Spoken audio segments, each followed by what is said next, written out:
Salam guys, I hope you're well, inshallah. Today I'm going to be talking about my revert story. I know quite a lot of people have asked for this and I have made a brief one on my TikTok, but I'm just going to go into it in more depth and talk about when I was younger and how it all came about. I'm sorry if it's not all in the best order, but I'm just going to say it as it comes to my head kind of thing. So basically, I'll start off with when I was younger, when my biological dad was in my life. He wasn't, I'm going to try not to say any too much bad things about him, but he wasn't the best of people. He treated my mum very, very, very badly. There was times I remember when my mum actually had left him, he would threaten to come to the house and threaten to do stuff.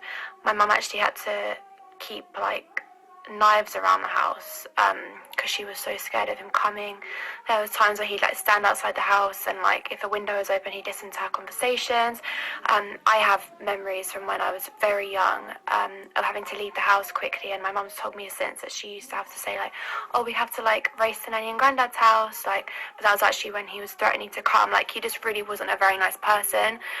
He did pass away in 2016, so may Allah forgive him and grant him Jannah, but he wasn't a believer or anything, but so he did pass away in 2016, but that's just a bit of a background on how he was as a person. I don't want to go into it in too much depth, there is more, but it's never good to talk bad on anyone. So there's where the relationship wasn't really there with me and him, and why it was such an amazing thing for my mum to do by getting rid of him and him being out of my life altogether. I think he did try to keep contact up until probably I was about 7. I think I saw him on and off, but I think the last time I saw him, me and my mum were at the shops, and I saw him and I hid behind her. It was probably not a good relationship. And after that, he kind of just forgot anyway. He has enough other kids that he didn't really do much for either, but he didn't really care. But then, alhamdulillah, that's when my dad came into my life. So just for clarity, if you hear me talking about my dad in the future and you want to know what I'm talking about, because obviously some people get confused, if I'm talking about my biological dad, I'll call him Dave because that's his name. And if I'm talking about my dad who's brought me up since I was a baby and who I'm so lucky to have and who has done everything for me since I was about 1.5, 2, I'll say dad because he's my dad to me. I know there's been a lot of comments about, oh, you shouldn't do that, you shouldn't do this. That's what I've done. He is my dad. There was a time that was so special when he actually became my dad. I used to call him Tawik because his name's Tariq. I couldn't pronounce his name properly, but there was a time when we went on holiday. I can't remember where we were, but we were in the sea. And when you play that game where the kid bounces to their mum and dad's knees in the sea kind of thing. And apparently when I went to him, I was like, Daddy, and that was the most special moment for him. My dad's been through a lot in his life, and he's absolutely amazing. I can't even begin to tell you guys how amazing he is. But he literally left all of his life before and what he was doing and how he lived his life, and decided to become my dad at the age of about 21. So it's a much stronger story than people would understand. So people, when they come to me and say, oh, you shouldn't say it like this, you shouldn't really call him that is my dad, period. There's nothing that anyone can say that will change that. He said before that I was his angel and I changed his whole life, and he said that he spoke to Allah about it at the time, and it's much deeper than you guys would like to think. So if anyone wants to say anything like that, please don't, because it's none of your business, and that is my dad, and I love him so much, and alhamdulillah, I'm so lucky for him. Where Islam came in, obviously my mum had always kind of believed in something, but she just didn't know what. When she was younger, she's always believed in something, but all my family on her side are atheists. They don't want to hear it when it comes to religion at all, which is fine, that's down to them. But my mum's always felt something in her heart for religion. So obviously when she met my dad and she started learning about Islam, but she had no real connection to Islam beforehand. She'd never learnt about it, she'd never looked into it. She realised how beautiful it was, and she reverted quite quickly. This is where it comes in for me, where I'm not quite sure, and even my mom, who I did my sahadah with last year, is not quite sure about where I stand, if I was already a Muslim, if I am a revert, because I was so young, and Islam was always introduced to me. It was never pushed upon me. I was never told to be Muslim. My heart just just went towards Islam. You know, I learned about Christianity in school. I was really into RS, so I learned about all religions, but Islam has always been like where my heart has been, and I've always thought about Allah, like even before taking my shahada when I wasn't practicing. So it's difficult for me to know if I have always been a Muslim or if I'd been a Muslim from when I actually took my shahada, because obviously for the first few years of my life I wasn't brought up with Islam, but like I say, I've always felt it in my heart so deeply. Even before I'd taken my shahada, when I wasn't practicing, if anyone had asked me my religion, I would say I'm Muslim, because that's what I've always felt in my heart. But last year my friend was actually taking her shahada, because she learned about Islam through me and other people, and I thought to myself, wait, I haven't actually taken my shahada, like I'm just going to do it, because I don't know if I'm even counted as a Muslim. And I wanted to start practicing, and I've always prayed on and off with my family. I've always fasted during Ramadan. I've always celebrated Eid, but I just wanted to make sure, and I have my certificate and everything, that I am a Muslim. So yeah, ever since then, I've been praying 5 times a day. I put on the hijab about 3 months ago. I feel like that's when things really have changed for me, when I started wearing the hijab.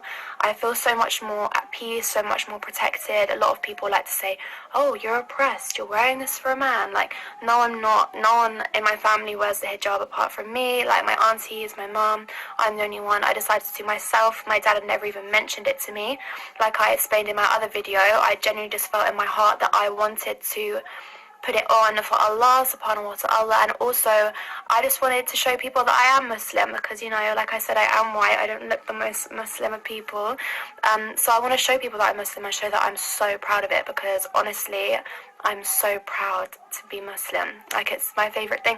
It's the first thing that I talk about to people. Like, even before I'd taken my shahada, before I started practicing, I'd always been studying and learning about other religions too, so that I can compare the both, and that would always be a point of conversation. Like, always the first thing that I'd bring up when I meet new people, is Islam. So it's always been properly ingrained in me, and that's probably originally because of how amazing my dad is, and how strong my dad is, and how much I look up to him, and inshallah I can be more like him when I'm older, because he's just so amazing and so selfless, and yeah, I just love him so much. The same way as my mum is. If my mum's watching this, Mummy, I love you more than anything. But yeah, when it comes to Islam, yeah, that was definitely probably my biggest influence. And also when you also look into Islam, that's when you get the biggest influence from the Quran, and learning about what a beautiful religion it is, which is why it frustrates me so much when I get these ignorant comments from these people that think they know about Islam, but they haven't even looked into it, and they call us brainwashed. But at the end of the day, they're believing something that they have literally read online in the media.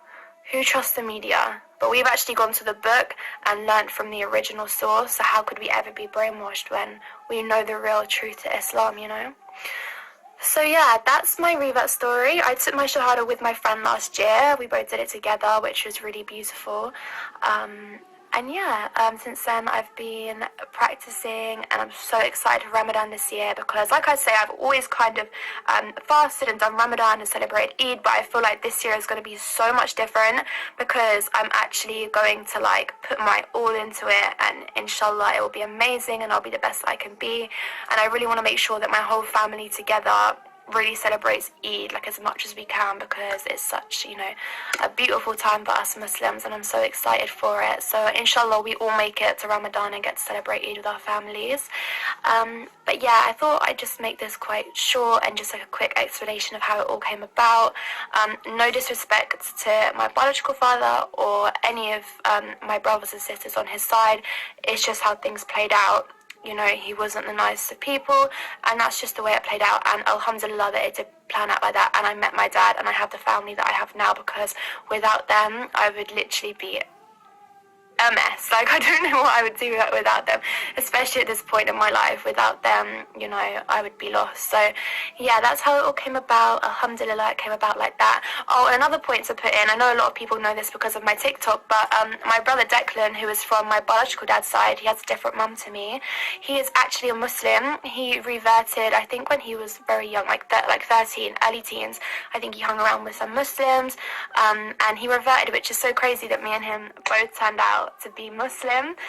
It's something that I think Dave would hate that we both ended up being Muslim.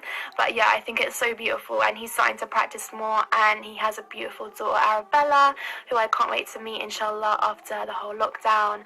And yeah, I feel so blessed to have them as well, and inshallah I'll be teaching her to pray and all that sort of stuff when I meet her, and I'm so excited. He's already asked me. But yeah, so things really work out in a strange way, and obviously Allah is the best of planners, and the way that my life has turned out, you know, I only have him to thank for my dad, for my mum, for such a supportive, amazing family, and for Islam. I'm so lucky to have been chosen to come to Islam.